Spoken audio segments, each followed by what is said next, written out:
अमावस की रात थी। गांव देहात के स्टेशन ऐसे ही होते हैं, अंधेरा, सन्नाटा और खालीपन। रात काफी हो गई थी और स्टेशन पर इक्का दुक्का लोग भी जा चुके थे। दूर दूर तक बस एक ही उम्मीद खड़ी थी, वो था राजू, सीधा साधा ऑटो चालक। वो अभी कुछ यात्रियों को छोड़कर आया था और अब वापस जाने की सोच रहा था। रात तो काफी हो गई, अब तो कोई सवारी मिलेगी नहीं। अमावस्या की रात है, जल्दी घर जाना चाहिए। लेकिन दिल में एक छोटी सी आस अभी भी बाकी थी। एक और चक्कर, बस एक आखिरी ट्रेन, ताकि आज की दिहाड़ी अच्छी हो जाए। तभी दूर से एक हॉर्न सुनाई देता है।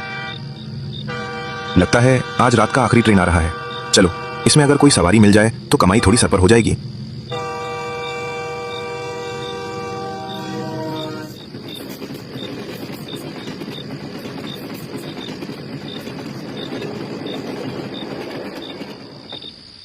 अमित, फाइनली जलगांव पहुंच ही गए।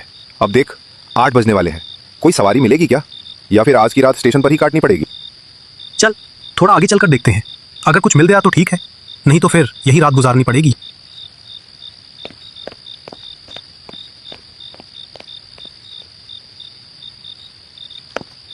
चलो भाई, 2 सवारी तो आ रही हैं।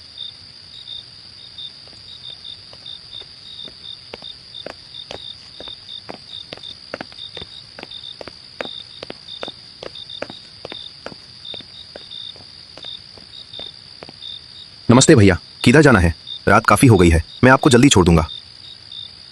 हमें इस इलाके का कोई शांत गांव देखना है, पर अब तो रात हो गई है। कोई ठहरने की जगह मिल सकती है? देखिए भैया, हम लोग शहर से आए हैं, गांव घूमने, यहाँ का नेचर, दृश्य देखने और थोड़ा बहुत एडवेंचर भी करने आए हैं।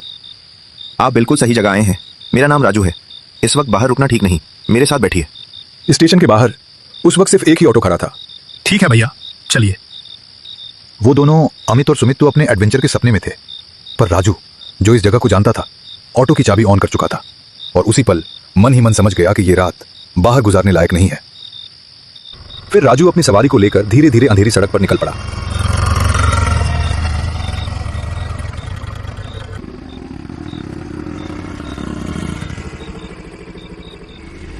राजू भैया, यहाँ पर रहने के लिए कोई होटल वगैरह मिलेगा?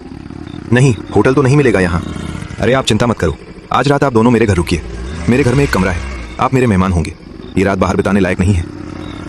ये तो बहुत अच्छी बात है राजू भाई, हम आपकी इस मदद के लिए धन्यवाद करते हैं। अरे भाई, इसमें धन्यवाद कैसा, बस जल्दी घर पहुंच जाएं। अमावस की रात में अंधेरा और भी गहरा हो जाता है। रात के 7:30 बजने वाले थे। तब तक अमित और सुमित राजू के घर पहुंच गए थे। घर के बाहर में बैठकर तीनों चाय पी रहे थे और आपस में बातें कर रहे थे। अमित, सुमित, एक बात ध्यान से सुनो। आज अमावस्या की रात है। हमारे बड़े बुजुर्ग कहते हैं कि इस रात में कुछ बुरी शक्तियां बहुत ज्यादा सक्रिय हो जाती हैं।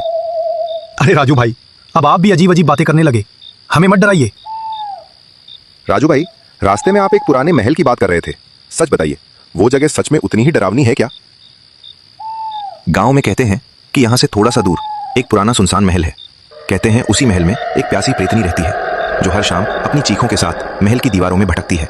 और शाम ढलते ही उस महल के आसपास तुम्हें एक भी इंसान नजर नहीं आएगा, क्योंकि लोग डरते हैं, बहुत ज्यादा डरते हैं। एक बार गांव के ही एक आदमी ने हिम्मत तो दिखाई, पर गलती कर बैठा। वो महल के अंदर चला गया और अगले ही दिन वो महल के बगल वाले शमशान में पड़ा मिला। उसके बाद से अब तो लोग दिन दिन में भी उस महल के आसपास जाने से घबराते हैं, मानो उस जगह के ऊपर खौफ की मोटी चादर हमेशा हमेशा के लिए तानी हो। अच्छा, तब तक आप लोग चाय पीजिए, मैं रात का खाना बना लेता हूं।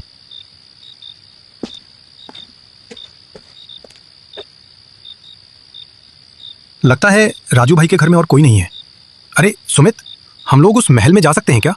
क्या बोलता है तू? लेकिन अमित, राजू भाई ने अभी जो बोला सुनकर थोड़ा डर भी लग रहा है। क्या सुमित, अभी से डर गया क्या? चलना, हम दोनों मिलकर राजू भैया को मना लेंगे। जाना तो पड़ेगा ही, आखिर देखना भी है कि वहां है क्या।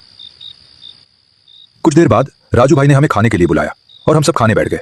तभी मैंने पूछा, राजू भाई, इतना सारा खाना बना दिया, इसके लिए आपको बहुत बहुत धन्यवाद। वैसे आपके पिताजी और माताजी कहाँ हैं? तभी पास से सुमित बोलने लगा, राजू भाई, आप हमें इतना सहारा दे रहे हैं, क्या आप यहाँ अकेले ही रहते हैं?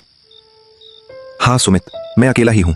मेरे माता पिता जब मैं बहुत छोटा था तभी गुजर गए थे। मेरे पिता भी ऑटो चलाते थे और अब मैं भी वही करता हूँ। बस अपना छोटा सा जीवन है। हमें सुनकर सच में अफसोस हुआ राजू भाई, इतनी कम उम्र में आपने इतनी जिम्मेदारी उठा ली।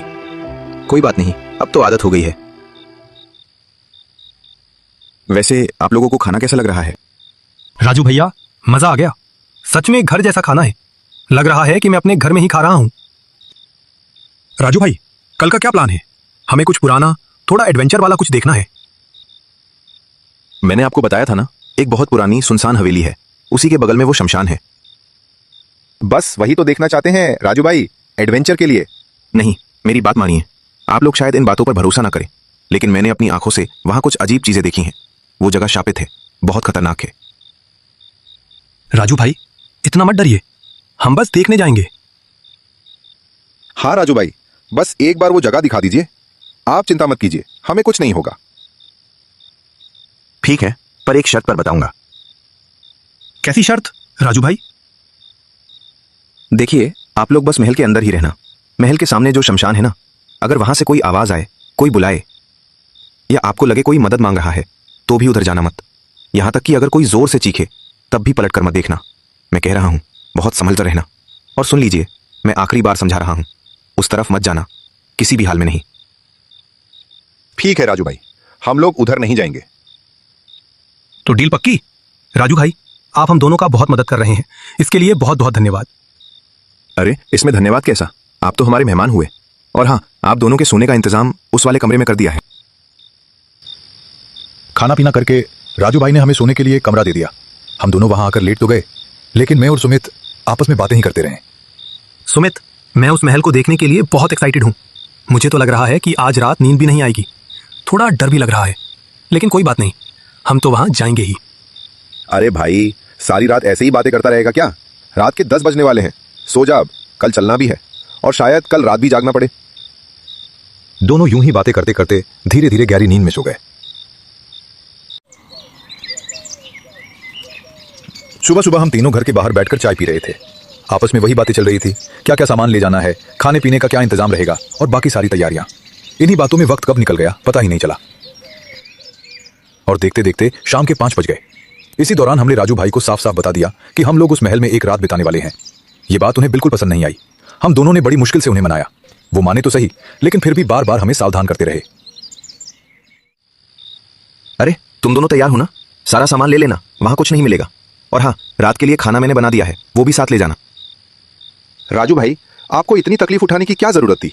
आप हमारी इतनी मदद कर रहे हो, बहुत बहुत शुक्रिया आपका। राजू भाई, बुरा मत मानना, एक बात पूछूं? ये जो सिर पर गमछा बांधे हो, मैं कल से देख रहा हूं, आप इसे खोलते नहीं हो क्या? अरे अमित भाई, अब तो आदत हो गई है, सिर पर गमछा रहता ही है, नहीं तो कुछ खाली खाली सा लगता है हमको। कुछ देर बाद हम तीनों तैयार होकर ऑटो में बैठ गए। ऑटो में बैठते ही राजू भाई ने चुपचाप इंजन स्टार्ट किया, और बिना ज्यादा कुछ बोले हम वहां से निकल पड़े।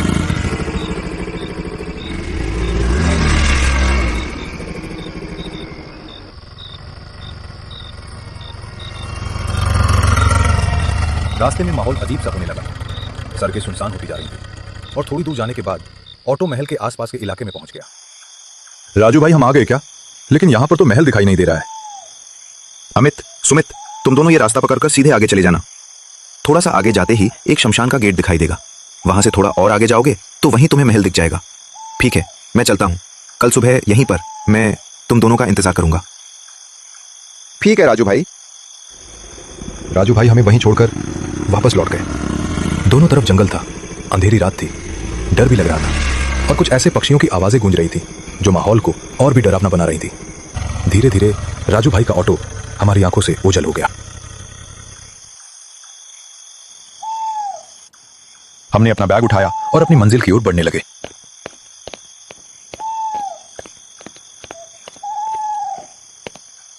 कुछ दूर चलने के बाद हम दोनों शमशान के गेट तक पहुंच चुके थे। रात तो थी, लेकिन चलने में ज्यादा दिक्कत नहीं हो रही थी, क्योंकि चांद की रोशनी में रास्ता साफ साफ दिखाई दे रहा था। सुमित, चांद की रोशनी की वजह से रात में भी सब कुछ साफ दिखाई दे रहा है, इसलिए अभी टॉर्च जलाने की जरूरत नहीं पड़ेगी। जरूरत हुई तो बाद में जला लेंगे। अरे अमित, यहाँ कितना सन्नाटा है। सच कहूं तो अब थोड़ा सा डर लगने लगा है। बात तो तेरी सही है, पर इस शमशान के गेट के पास खड़े रहने से अच्छा है चल महल की तरफ चलते हैं। वैसे भी राजू भाई ने कहा था, शमशान पार होते वक्त जल्दी निकल जाना, इधर रुकना मत।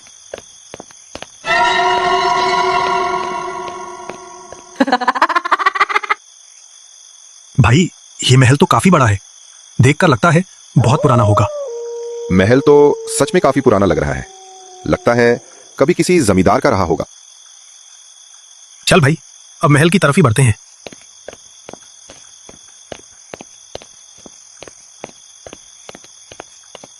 देख अमित, मुझे सच में ठीक नहीं लग रहा। राजू भाई की बात माननी चाहिए थी। तू चाहे जितना बोले, मैं तेरे साथ रात को शमशान की तरफ एडवेंचर करने नहीं जाने वाला। अगर जाना ही है तो तू अकेले चला जाना। अरे यार, इतना क्यों डर रहा है तू? चल ना, पहले महल की तरफ तो चले। बातों बातों में हमें पता ही नहीं चला कि कब हम उस विशाल महल के ठीक सामने आ खड़े हुए। अजीब बात थी, महल का गेट पहले से ही खुला हुआ था, मानो कोई हमारा ही इंतजार कर रहा हो। खैर, अंदर जाने में हमें कोई दिक्कत नहीं हुई। महल के अंदर कदम रखते ही हम जगह तलाशने लगे, पर नीचे के कमरे वो बहुत ज्यादा खराब और बदहाल थे, वहां रुकना मुमकिन ही नहीं था। फिर हमारी नजर ऊपर की तरफ गई, जहां अंधेरे में और भी कई कमरे कतार में दिखे। हम सीढ़ियां चढ़कर ऊपर आ गए, क्योंकि यहाँ का ये एक कमरा बाकी हिस्सों से थोड़ा बेहतर और रहने लायक लग रहा था। हमने अपना सामान रखा, थोड़ी साफ सफाई की और हम दोनों वहीं बैठकर समय बिताने लगे। ऐसा करते करते कब रात के 8 बज गए पता ही नहीं चला। यार अमित, भूख लग गई है, चल खाना खा लेते हैं। रात के 8 भी बज गए। हम दोनों ने खाना निकाला और खाकर वहीं आराम से चादर बिछाकर लेट गए। पूरे दिन घूमने की वजह से पैर हाथ बुरी तरह दुख रहे थे। हमें कब नींद आ गई पता ही नहीं चला।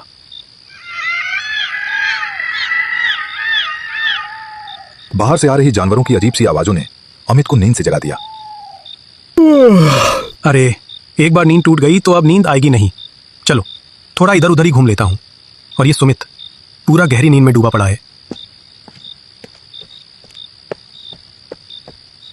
अरे बाप रे, महल में अकेले चलने में बड़ा अजीब सा लग रहा है, और पता नहीं बाहर कौन सा पक्षी या जानवर चिल्ला रहा है। खैर, डर को साइड में रखते हैं, पहले थोड़ा महल को इधर उधर देख लेते हैं। यही करने तो आए थे इधर। सुमित तो सो रहा है, मैं चारों तरफ घूम लेता हूं। अमित अपनी धुन में बड़बड़ा ही रहा था, तभी उसकी टॉर्च की रोशनी सामने दीवार पर पड़ी और वो एकदम से सहम गया। फिर थोड़ी हिम्मत जुटाकर अमित ने आगे देखने की कोशिश की कि आखिर वो है क्या। अरे भाई, यहाँ ऐसी चीजें रखने की क्या जरूरत है? महल के बारे में पहले ही इतना कुछ सुन रखा था कि वैसे ही डर लग रहा था, और अब अचानक ये सामने आ गया। सच में रोंगटे खड़े हो गए देखकर। मैं महल के इधर उधर घूम रहा था कि तभी एक गली जैसा रास्ता दिखा। मैं वो गली पकड़कर सीधे आगे चला गया, पर आगे देखते ही मुझे एक शमशान घाट दिखा और तभी मुझे याद आया। राजू भाई शमशान की तरफ जाने के लिए मना कर रहे थे। थोड़ा दूर आगे बढ़ने के बाद अरे, वहां कौन खड़ा है सफेद कपड़ा पहनकर? जाकर देखता हूं।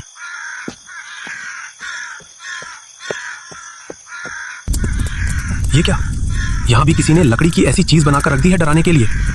गांव वाले तो इसे देखकर जरूर डर गए होंगे। जैसे ही अमित उसके बिल्कुल सामने जाकर चेहरा देखने की कोशिश करता है, वो डर के मारे वहीं बेहोश होकर गिर पड़ता है।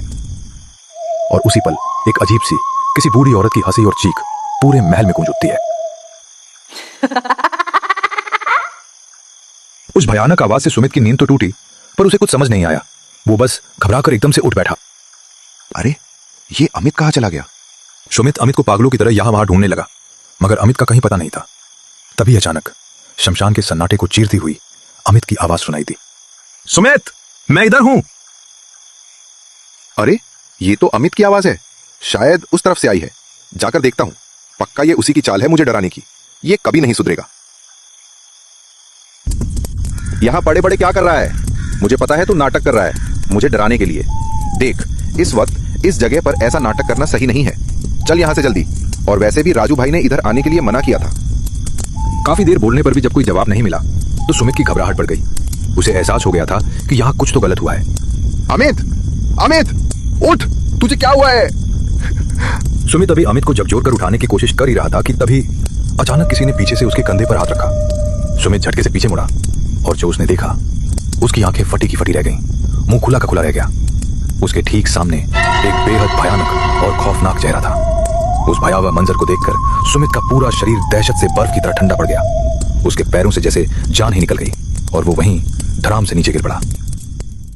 अगली सुबह राजू अपना ऑटो लेकर ठीक वहीं खड़ा था जहां वो अमित और सुमित को छोड़कर गया था। वो वहीं खड़ा होकर दोनों का इंतजार कर रहा था। अरे, ये लोग इतनी देर क्यों कर रहे हैं? मैंने तो इन्हें टाइम भी बता दिया था। चलो थोड़ी देर और इंतजार कर लेता हूं। काफी देर हो गई, लेकिन वो दोनों वापस नहीं आए। अब राजू को समझ आ गया था कि पक्का कुछ न कुछ गड़बड़ जरूर है। उसने बिना देर किए गांव के 2-3 लोगों को मदद के लिए बुलाया और फिर कुछ ही देर बाद राजू उन दोनों को ढूंढकर वापस घर ले आया। कुछ देर बाद अमित और सुमित दोनों को होश आया। मैंने तुम दोनों को पहले ही मना किया था, लेकिन तुमने मेरी बात नहीं मानी। देखो अमित और सुमित भाई, बुरा मत मानना। जिस जगह के बारे में ठीक से जानकारी ना हो वहां यूं ही मत चले जाया करो। वहां बहुत कुछ हो सकता है और जान का भी खतरा पड़ सकता है। राजू भाई, हमें माफ कर दीजिए, हमने आपकी बात नहीं मानी। आगे से ऐसा कभी नहीं होगा, हम वादा करते हैं।